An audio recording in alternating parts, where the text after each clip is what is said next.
ये देखो कल आपको वेजिटेटिव प्रोपगेशन, देखो ये प्रोपगेशन वर्ड जो आया है तुम्हारा, एक्चुअली क्या होता है, हमने क्या बोला था आपको कि वेजिटेटिव का मतलब क्या होता है, parts of the plant body they have the ability to grow into a new plant, माने प्लांट का वह पार्ट जिसमें ये एबिलिटी है कि एक नया पौधा अगर वो बना देता है, नया प्लांट बना देता है, तो उसी को कहा जाता है वेजिटेटिव प्रोपगेशन। और ये प्रोपगेशन वर्ड जो आया है प्रोपग्यूल से,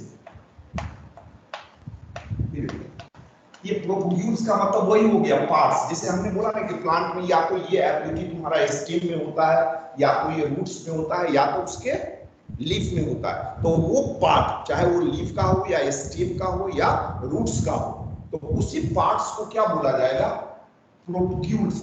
इसी से ये वर्ड आया हमारा प्रोपगेशन, ठीक है।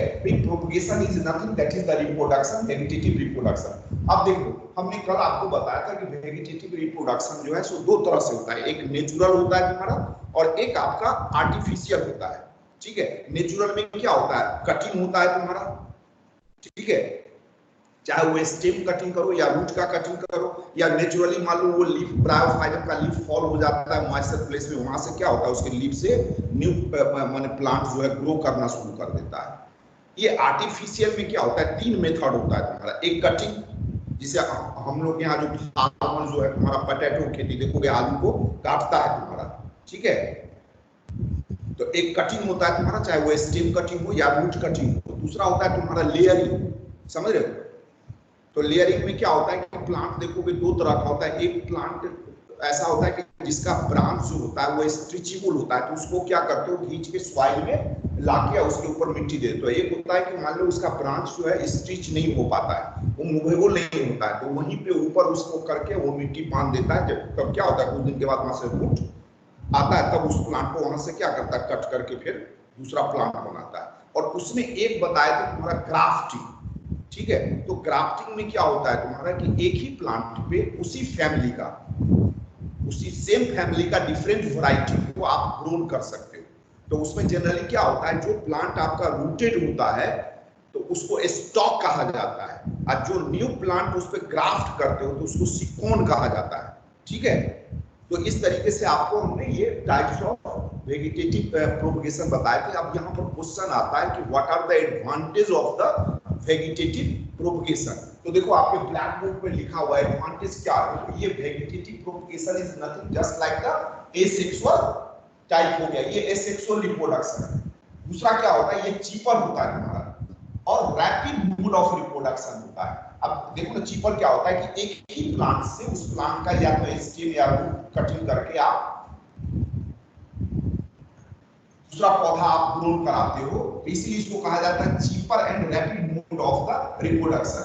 दूसरा देखो एसेक्सुअल रिप्रोडक्शन का मेन कैरेक्टर क्या होता है, to form the uniform population. तो वही सेम चीज, क्योंकि उसी प्लांट से नया पौधा लेते हो, तो उस प्लांट से नया पौधा लोगे तो जो उस प्लांट में कैरेक्टर होगा वही न्यू प्लांट में भी कैरेक्टर आएगा, तो जिसके चलते क्या होता है कि ये फॉर्म यूनिफॉर्म पॉपुलेशन, ठीक है, कोई डिफरेंसेस नहीं होगा उन पर, उसके जनरेशन में कोई डिफरेंस नहीं होता। दूसरा इसमें सबसे बड़ा क्या होता है तुम्हारा, माने बेनिफिशियरी कैरेक्टर जो होता है आपका, वो कैरेक्टर जो होता है तुम्हारा, वो कैरेक्टर क्या होता है, प्रिजर्व रहता है तुम्हारा फ्रॉम जनरेशन टू जनरेशन। तो वही दिया हुआ है कि beneficial character retain for generation to generation. Clear हुए। तो ये आपका एडवांटेज, ये सबसे बीबीआई क्वेश्चन है आपका, परीक्षा में पूछता रहता है, right the advantage of the vegetative propagation, या एडवांटेज या नहीं तो इसका क्या पूछेगा आपका, डिसएडवांटेज।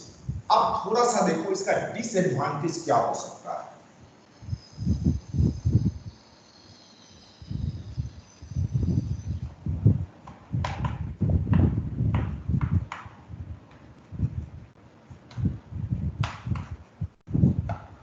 देखो तो अब देखो क्या होता है, हमने क्या बोला कि वेजिटेटिव, इसकी सपोज करो एग्जांपल करो, ये पौधा है आपका, मान लो इसका ये स्टेम है, तो आप क्या करते हो, इसी स्टेम को यहाँ से कट करके और एक नया पौधा बनाते हो। तो मान लो क्योंकि इसी एक ही प्लांट से आया है, तो जो कैरेक्टर इसमें होगा वही कैरेक्टर क्या होगा तुम्हारा इसमें आएगा। तो यहाँ पर क्या होता है कि ये जनरेशन, जब मान लो इसी प्लांट से आप कटिंग किए, फिर ये तीसरा पौधा रोपे, फिर इसका काट के ये चौथा रोपे। तो देखो ना कैरेक्टर क्या हो रहा है तुम्हारा, जनरेशन टू जनरेशन क्या हो रहा है, सेम जा रहा है। तो यहाँ पे क्या होगा, वेरिएशन नहीं होगा। ठीक है, तो सबसे बड़ा डिसएडवांटेज क्या होगा तुम्हारा वेजिटेटिव में, नो वेरिएशन। अब देखो माने नो वेरिएशन का मतलब क्या हो गया, कोई नया कैरेक्टर नहीं आता है, न्यू कैरेक्टर। अगर वेरिएशन नहीं होगा तो सपोज करो कोई प्लांट है, आप बार बार उसका वेजिटेटिव ही रिप्रोडक्शन करते जा रहे हो, ठीक है। मान लो उसका जनरेशन टू जनरेशन आप वेजिटेटिव कर रहे हो, तो जो कैरेक्टर फर्स्ट में था वही सेम कैरेक्टर तुम्हारा जनरेशन टू जनरेशन जा रहा है। क्या होता है कि भले ये प्लांट के कैरेक्टर में चेंज नहीं हो रहा है तुम्हारा जनरेशन टू जनरेशन, लेकिन इन्वायरमेंट में तो चेंज हो रहा है तुम्हारा। तो अब क्या होगा, क्योंकि न्यू कैरेक्टर इसमें आएगा नहीं, इस इन्वायरमेंट के साथ वो कोप नहीं कर पाएगा, एडेप्ट नहीं कर पाएगा, तो क्या होगा तुम्हारा, क्या होगा, धीरे धीरे ये प्लांट क्या होगा, सरवाइव नहीं करेगा। क्योंकि उस पर्टिकुलर इन्वायरमेंट के लिए जो कैरेक्टर चाहिए वो कैरेक्टर का तो फॉर्मेशन हुआ नहीं, क्योंकि कैरेक्टर इसलिए नहीं बन रहा है क्योंकि यहाँ पर मिक्सिंग तो हो नहीं रहा, वेरिएशन नहीं हो रहा है। तो सबसे बड़ा देखो दूसरा डिसएडवांटेज क्या होता है, नो एडेप्टेशन। इसमें एडेप्टेशन नहीं होगा तुम्हारा। एडेप्टेशन का मतलब समझ रहे हो ना, to adjust with a particular environment, किसी एक इन्वायरमेंट के साथ आप एडजस्ट कर जाना, उसी को कहा जाता है एडेप्टेशन। दूसरा देखो, जब वेरिएशन नहीं होगा तो न्यू कैरेक्टर नहीं आवेगा, तो वो न्यू कैरेक्टर जब नहीं आवेगा तो तुम्हारा एक नया तरह का प्लांट का फॉर्मेशन नहीं होगा। तो सबसे बड़ा क्या होता है इसमें देख लो, नो इवोल्यूशन।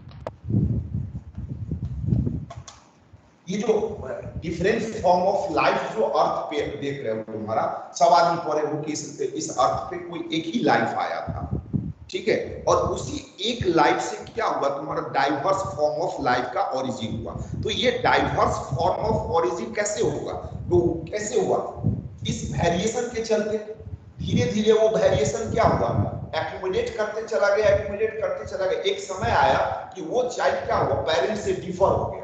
तो जैसे पेरेंट से डिफर होगा तो वो अपना फैमिली ग्रुप बनाना शुरू कर दिया और एक न्यू स्पीशीज का फॉर्मेशन कर दिया, तो उसी को कहा जाता है इवोल्यूशन। ठीक है, तो इस वेजिटेटिव प्रोपगेशन का सबसे बड़ा डिसएडवांटेज क्या होता है कि ध्यान से देखो, no variation, no adaptation, no evolution. इसमें कोई न्यू स्पीशीज का फॉर्मेशन हमारा वेजिटेटिव प्रोपगेशन में नहीं होगा। क्लियर है? तो ये आपका एडवांटेज और डिसएडवांटेज मैंने बोर्ड परीक्षा में पूछा है, तो इसको थोड़ा सा ध्यान देना।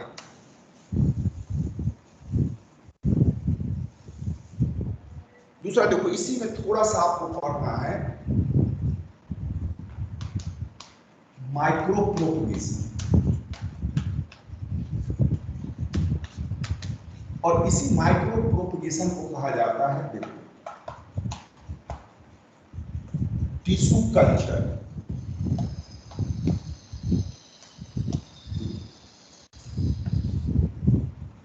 अब ये जो तुम्हारा माइक्रो प्रोपगेशन या टिश्यू कल्चर कहां से आया, तो पहले ध्यान से देखो। अब जैसे आप पढ़े हो वेजिटेटिव प्रोपगेशन में, सपोज करो कोई एक प्लांट है आपका, तो इस प्लांट का मान लो वो स्टेम में ये एबिलिटी है, तो आप क्या करोगे, स्टेम का कटिंग करोगे। तो मान लो एक प्लांट से कितना आप कटिंग कर सकते हो, एक प्लांट से बहुत होगा तो तुम्हारा ये 4 और 5 आप न्यू प्लांट बना सकते हो। ठीक है, अब मान लो जब इसको अगर आप कटिंग करोगे, मान लो सपोज को एक प्लांट से आप 4 और 5 अगर मान लो न्यू प्लांट लाते हो, तो by the cutting of the stem, तो क्या होगा कि ये जो पेरेंट प्लांट है तुम्हारा, इसका ग्रोथ तुम्हारा रुक जाता है। ठीक है, अब यहाँ पर एक न्यू टेक्निक तुम्हारा आया, कहता है कि इसमें प्लांट को कटिंग नहीं करना है, यहाँ से सेल निकाल लेना है, सेल या टिश्यू। ठीक है, अब कहता है कि इस सेल और टिश्यू को ऐसे मीडियम में रखिए जिसमें ये सेल और टिश्यू जो है तुम्हारा सरवाइव कर सके, जिंदा रहे। तो यहाँ पर क्या करता है, ये न्यूट्रिएंट मीडियम आप डेवलप किए। ठीक है, अब इस न्यूट्रिएंट मीडियम में क्या होता है, सबसे बड़ा ये मीडियम क्या होना चाहिए, अनकंटामिनेटेड, इसमें कोई माइक्रोब्स नहीं होना चाहिए। ठीक है, अब इस सेल को अगर इस मीडियम में डाल दो, सपोज करो ये न्यूट्रिएंट मीडियम है और ये सेल आप डाल दो, क्या होगा यहाँ पर, अब ये सेल डिवीजन करेगा तुम्हारा, मेरी बात समझ रहे हो, और ये डिवाइड करते करते क्या होगा, मास ऑफ सेल बनेगा तुम्हारा। ठीक है, इसी मास ऑफ सेल को कहा जाता है कैलस। ठीक है, अब ये अनडिफरेंशिएटेड रहता है। अब इसको निकाल के एक दूसरे मीडियम में डाल दो, क्या होगा, धीरे धीरे ये सेल क्या होगा, डिफरेंशिएट करेगा, और जैसे डिफरेंशिएट करेगा तो इसी को कहा जाता है प्लांटिलेट। अब इस प्लांटिलेट को क्या करो, फील्ड में आप ग्रोन करा दो। ठीक है, तो इसी को कहा जाता है टिश्यू कल्चर या माइक्रो प्रोपगेशन। तो यहाँ पर देखो क्या होता है कि इस टिश्यू कल्चर में वो प्लांट रह भी गया तुम्हारा, उस प्लांट को कुछ नहीं, वहां से सिर्फ एक क्या किया, उस ग्रोइंग पोर्शन से आपने एक सेल लिया या टिश्यू लिया, उस टिश्यू को कहाँ रखे, न्यूट्रिएंट्स मीडियम में रखे। अब वो जैसे न्यूट्रिएंट मीडियम में रखोगे तो वो सेल सर्वाइव लाइव रहेगा, तुम्हारा सेल डिवीजन करेगा, एक सेल से दो, दो से चार, चार से 10, इस तरीके से मास ऑफ द सेल बनाता है। और उसी मास ऑफ द सेल को क्या कहा जाता है, कैलस। अब वो कैलस जो होता है तुम्हारा अनडिफरेंशिएटेड रहता है। अब उसको एक दूसरे मीडियम में डाल दो, तो वो धीरे धीरे सेल क्या होगा, डिफरेंशिएशन करेगा, और जैसे डिफरेंशिएशन हो गया तो इट मींस क्या क्या, उस सेल में वो एबिलिटी है कि एक न्यू प्लांट को तुम्हारा ग्रो कर। अब उसको उस डिफरेंशिएटेड सेल को क्या करो, फील्ड में जाओ, उसको स्कैटर्ड कर दो, हर सेल से एक नया पौधा तुम्हारा निकलता है आपका। तो इसी को कहा जाता है टिश्यू कल्चर या माइक्रो प्रोपगेशन। क्लियर है? तो ये रैपिड मोड होता है तुम्हारा, माने इससे क्या होता है, एक टाइम का सेविंग होता है तुम्हारा, और आपका कॉस्ट भी क्या होता है, कम पड़ जाता है। अब देखो दूसरा क्या होता है, इस टिश्यू कल्चर का एक बेनिफिट क्या होता है,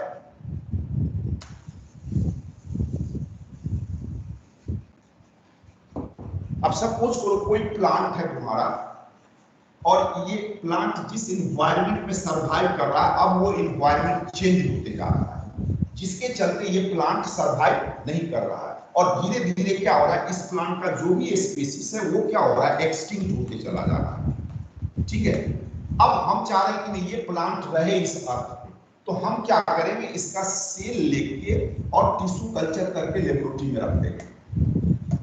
ठीक है, अब ये लेबोरेटरी में क्या रहेगा तुम्हारा, ये लाइव रहेगा तुम्हारा सेल। कभी ना कभी क्या होगा कि वो पर्टिकुलर इन्वायरमेंट आएगा इस अर्थ में, तब क्या करेंगे, सेल को निकाल के फिर क्या करेंगे, इसको ग्रोन करा लेंगे। तो इस तरीके से क्या हुआ कि वो प्लांट तुम्हारा सरवाइव कर गया। तो एक टिश्यू कल्चर का ये भी आपका बेनिफिट होता है। क्लियर है? ये टिश्यू कल्चर हम लोग के एनिमल में भी होता है। तो इसमें क्या होता है कि ये टोटिपोटेंट कहा जाता है, इस सेल में एबिलिटी है कि तुम्हारा एक न्यू प्लांट बना देता है। हम लोग के सेल में वो एबिलिटी नहीं है। जैसे मान लो सपोज करो अगर ये हॉट सेल है और इस हॉट सेल से एक सेल निकाल लो, उसका टिश्यू कल्चर करो, तो सिर्फ हॉट सेल ही बनेगा। ठीक है, उससे एक न्यू इंडिविजुअल का फॉर्मेशन नहीं होगा। लेकिन प्लांट में क्या होता है कि उस सेल में एबिलिटी होता है कि to form a new plant. हम लोग के बॉडी, क्योंकि हम लोग के बॉडी में एसेक्सुअल रिप्रोडक्शन नहीं होता है।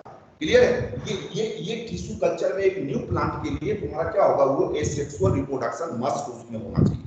तो ये इतना तुमको वेजिटेटिव रिप्रोडक्शन में पढ़ना था, माइक्रो प्रोपगेशन या टिश्यू कल्चर। ठीक है, हाँ बोलो, और किसी को कोई दिक्कत? हेलो।